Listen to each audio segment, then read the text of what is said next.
Captain சொல்றதுதான் எனக்கு ஞாபகம் வருது. கேப்டன் சொல்றதுதான் ஞாபகம் வருது. ஆனா பாவிங்களா, எவ்வளவுதான் கொள்ள அடிப்பீங்க, அழகே இல்லையா? ஆர்ப்பாட்டம்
யாரும் இருந்தும் அதுக்கப்புறம் இங்க கட்டல. ஆனா ஒரு விஷயம் உண்மையிலே தலை குனிஞ்சு நான் சொல்றேன், அந்த டேம இன்னும் தூர்வார கூட செய்யல அதுக்கப்புறம் வந்த முதலமைச்சர்கள்.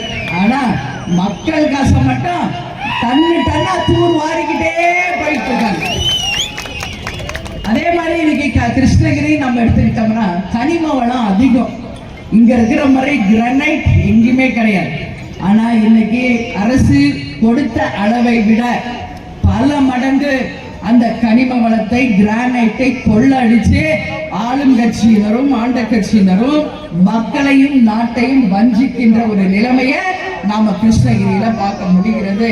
எனவே அதை எல்லாம் நைட்டோட நைட்டா காவல்துறையோட அனுமதியோட பக்கத்து ஸ்டேட்டுக்கு கடத்திட்டு இருக்காங்க. கேப்டன் சொல்றதுதான் எனக்கு ஞாபகம் வருது. கேப்டன் சொல்றதுதான் ஞாபகம் வருது. ஆனா பாவிங்களா, எவ்வளவுதான் கொள்ள அடிப்பீங்க, அழகே இல்லையா? கொள்ள கொள்ள கொள்ளையோ கொள்ளனா பாருங்க. என் தாய் குலங்களை எல்லாம் இன்னைக்கு அவங்க குடும்பத்தை பார்ப்பாங்களா, வருமானத்தை பார்ப்பாங்களா? இங்க மல்லி